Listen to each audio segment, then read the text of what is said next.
Monsieur le vice-président d'université, représentant le président d'université, Madame la représentante du DG de l'ARS Nouvelle-Aquitaine, chère Isabelle Jamet, Madame la présidente du CA de l'ISPED, Madame la ministre, chère Michèle Delaunay, chers collègues, je vous remercie d'être présents pour cette cérémonie de clôture des célébrations des 20 ans de l'ISPED, riche en événements tout au long de l'année, pour évoquer l'histoire, l'impact et la vision de l'ISPED. Et je suis particulièrement heureuse d'ouvrir ce séminaire devant un public nombreux.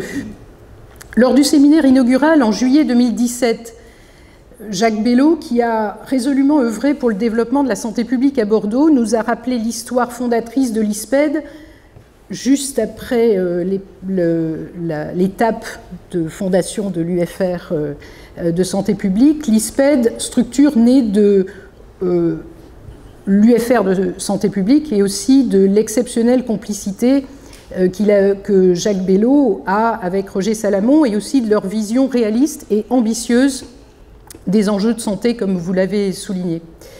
Ce séminaire inaugural était placé l'an passé sous l'angle d'un lien très fort avec nos collègues d'Afrique subsaharienne, un lien établi dans les premières années de l'épidémie de sida et porteur d'une vision globale de la santé.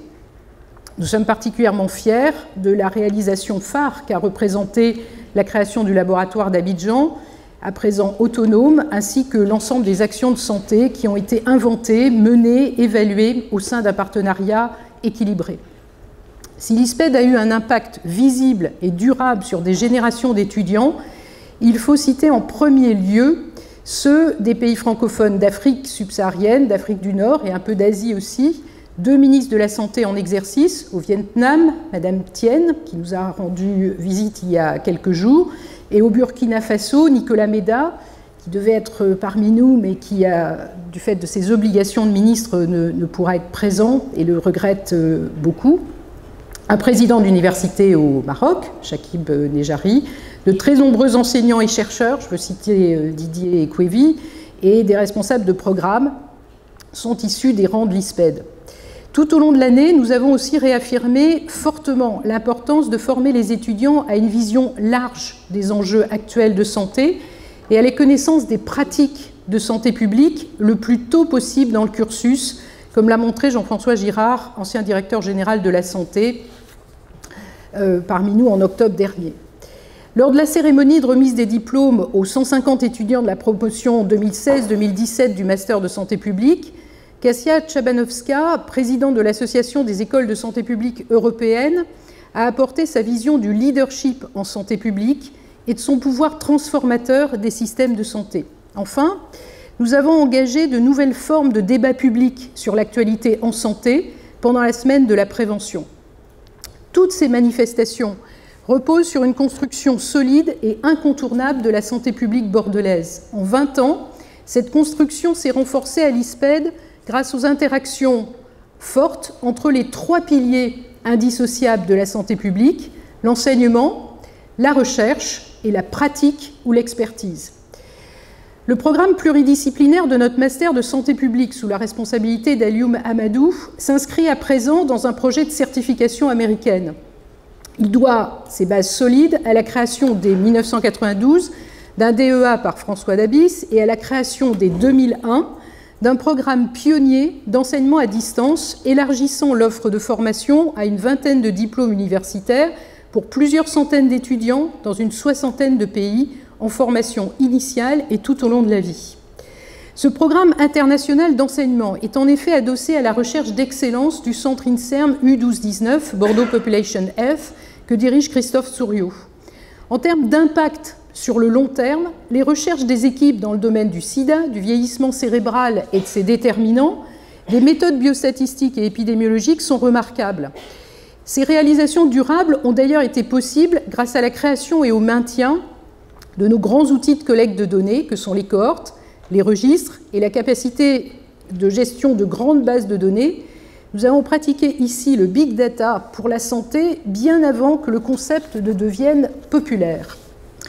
Enfin, les interactions avec la pratique hospitalière ont été solidement établies, en particulier avec le CHU de Bordeaux, grâce au pôle hospitalier de santé publique, et se construisent à présent à l'échelon du groupement hospitalier de territoire de la Gironde et hors les murs des hôpitaux.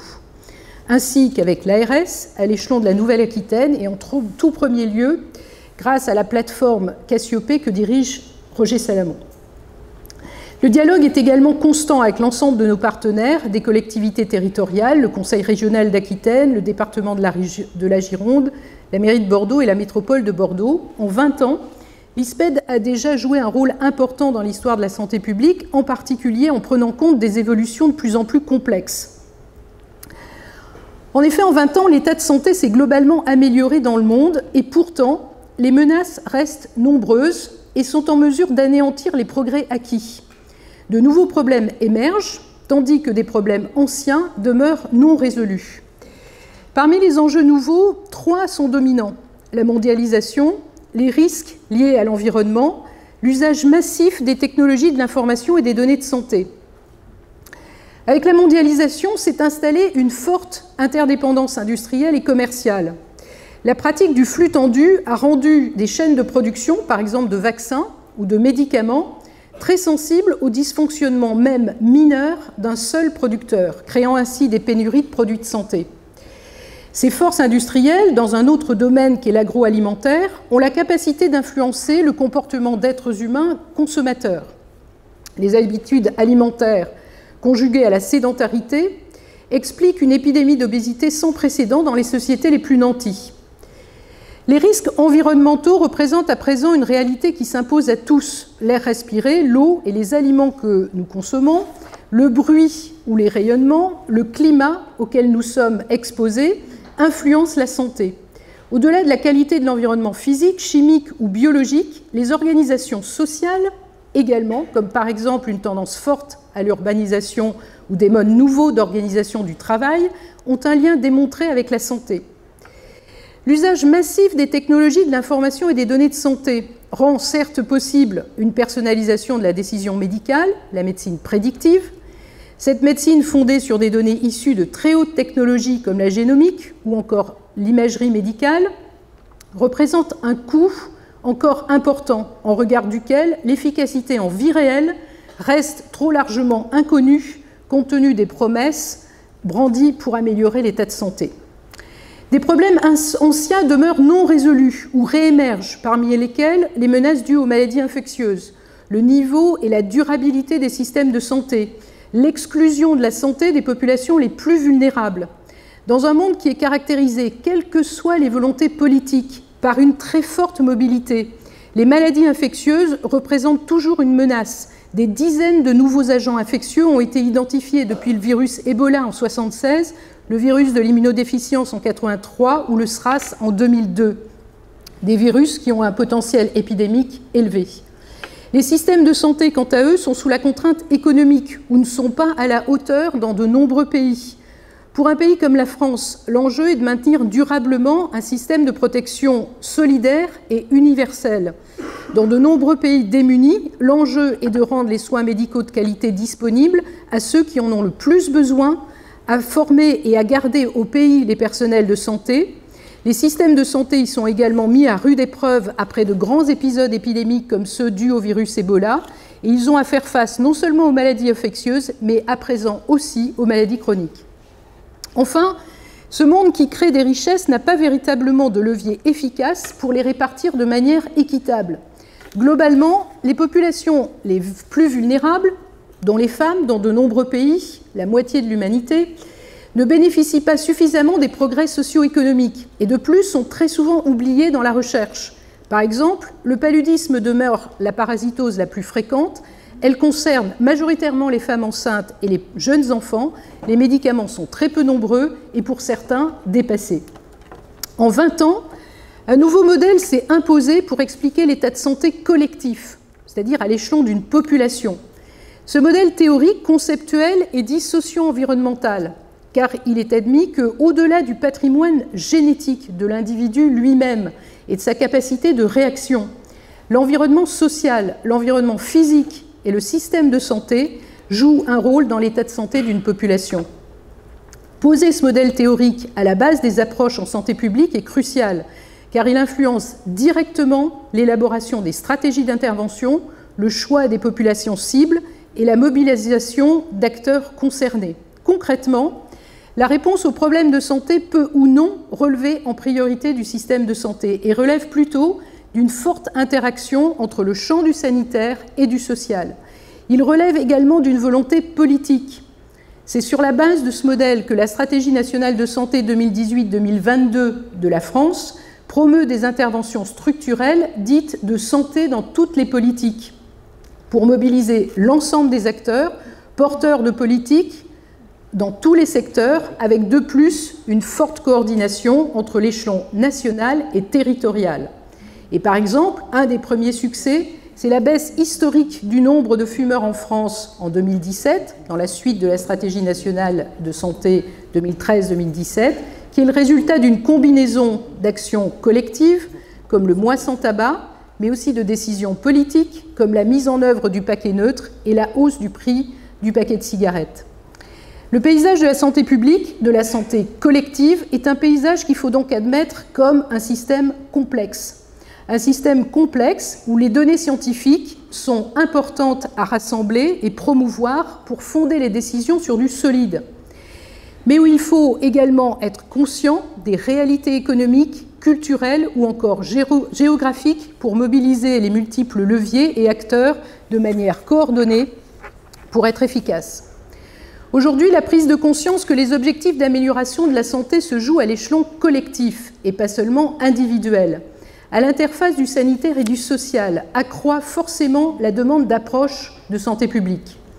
L'approche globale de la santé publique, c'est premièrement identifier les problèmes de santé dans une population et ses déterminants au sens large.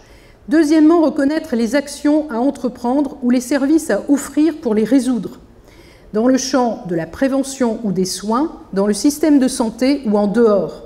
Troisièmement, évaluer les actions mises en œuvre et les services. Aujourd'hui, nous connaissons les problèmes à résoudre. Par exemple, la mortalité prématurée, avant 65 ans, peut être diminuée d'un tiers à la moitié si nous agissons durablement pour réduire la consommation du tabac, de l'alcool, pour améliorer les comportements alimentaires et réduire l'obésité. Quelles sont les actions efficaces? Nous restons trop souvent démunis sur les meilleures actions ou services à mettre en œuvre et sur leur évaluation. La santé publique, ce n'est pas seulement la science des problèmes, la santé publique, c'est aussi la science des solutions. Et contrairement aux idées reçues, agir sur les déterminants de notre santé, ce n'est pas ajouter des dépenses au budget des pays. Bien au contraire, ce sont des actions qui s'avèrent généralement rentables, économiquement et socialement, pour favoriser la santé de tous, limiter les conséquences du vieillissement et protéger la durabilité de notre système de santé, tout en renforçant ses valeurs fondatrices d'universalité et de solidarité. Alors face à ces défis, comment préparons-nous les 10 à 20 prochaines années à l'ISPED? Notre rôle majeur est et restera de préparer nos étudiants, les professionnels d'aujourd'hui et de demain, à jouer un rôle important dans la prévention et la promotion de la santé pour passer durablement et efficacement des intentions aux actes. Avec des publics diversifiés, en particulier en formation initiale et en formation continue, nous nous adaptons sans cesse aux contraintes et aux besoins, avec des formations longues et validantes via les diplômes reconnus par l'État, mais nous renforçons également notre offre de formation courte, comme avec le programme de l'école d'été, longtemps coordonné par Mathieu Sibé et à présent par Carole Dufouil, qui lui donne une dimension internationale. Nous nous attachons aussi à être à la pointe des innovations pédagogiques en introduisant de nouvelles méthodes, classe inversée, MOOC, mixées systématiquement avec les autres méthodes. Le dialogue avec les employeurs et les professionnels est ouvert, comme par exemple au sein des conseils de perfectionnement du master de santé publique, permettant de développer une vision prospective des besoins en professionnels sur la base de relations formelles. La place des usagers, enfin, comme enseignants eux-mêmes, doit également être envisagée dans nos cursus. La formation que nous proposons en santé publique à l'ISPED est en effet résolument pluriprofessionnelle. Les médecins doivent bien entendu jouer un rôle important, mais ils ne sont ni les seuls concernés, ni les seuls enseignants, ni le seul public. Nous sommes aussi attachés à faire intervenir les praticiens de santé publique dans nos cursus et aussi des décideurs de très haut niveau, comme le directeur de l'ARS qui nous fait l'amitié de venir intervenir au sein du parcours de master. L'ISPED contribue aussi fortement à l'universitarisation des professions de santé, par exemple, en engageant dès la rentrée 2018 une formation commune avec le CHU de Bordeaux pour les cadres managers de santé. La formation est également pluridisciplinaire, car les futurs praticiens ou chercheurs en santé publique ont besoin de connaissances solides sur les déterminants sanitaires et sociaux qui sont fortement liés, grâce à une fertilisation croisée entre le raisonnement épidémiologique, démographique, psychologique, sociologique, économique, en sciences de la gestion, en droit éthique, dans les domaines de l'environnement, de l'informatique et évidemment des sciences du numérique. Ce cursus, il doit également inclure la connaissance de l'ensemble des institutions intervenant dans le domaine sanitaire et social, des enjeux de gestion des parcours de soins et de santé à l'échelon des territoires. Pierre Joly, François Alla et Lise Verpillot sont à l'interface entre les enseignants et l'université pour orchestrer la possibilité de riches cursus en formation initiale et continue. Comme nous l'avons souligné avec Laurent Chambaud, le directeur de l'EHESP, dans notre contribution à la stratégie nationale de santé fin 2017, il est illusoire de penser que le tournant préventif peut se prendre sans l'accompagner par des compétences nouvelles, peut-être même des métiers nouveaux. Ces nouveaux emplois qui permettront de faciliter les parcours de santé des personnes, mais aussi de mieux intégrer données de la recherche et actions de santé. Le UR Digital Public Health, que dirige Rodolphe Thiebaud, en sera, j'espère, un excellent exemple pour le domaine du numérique en santé. Certes, toute l'attention nécessaire doit être maintenue à la formation initiale et continue de l'ensemble des professions de santé. Réorganiser et placer la prévention au cœur de l'action publique représente un changement de conception même des professions médicales, aujourd'hui encore trop centrées sur leur dimension curative. Le service sanitaire des étudiants, inscrit très tôt dans le cursus des professionnels de santé, crée une situation très favorable à un rééquilibrage entre soins et prévention dans la pratique future des générations en cours de formation. Mais la prévention et la promotion de la santé ne sont pas qu'une affaire de professionnels de santé. L'activité de nombreuses professions, des élus, du monde des médias et du monde associatif a un impact sur la santé. Nous devrons être au rendez-vous de l'offre de formation adaptée à leur proposer, en ligne en effet avec la stratégie de responsabilité sociétale de l'université et avec les besoins de nos partenaires. Chers collègues, chers amis, jamais autant d'attention et de ressources n'ont été consacrées à la santé. Dans un lieu comme l'ISPED, animé par un esprit de solidarité mondiale et un solide désir de justice dans le domaine de la santé, ce séminaire témoigne d'une fidélité affectueuse de ses élèves envers l'ISPED et aussi de leur engagement fort pour contribuer à un monde en meilleure santé. Merci aux élèves et à tous les orateurs, élèves ou non de l'ISPED, pour leur contribution pendant ces 2 jours du séminaire. Très bon séminaire à tous.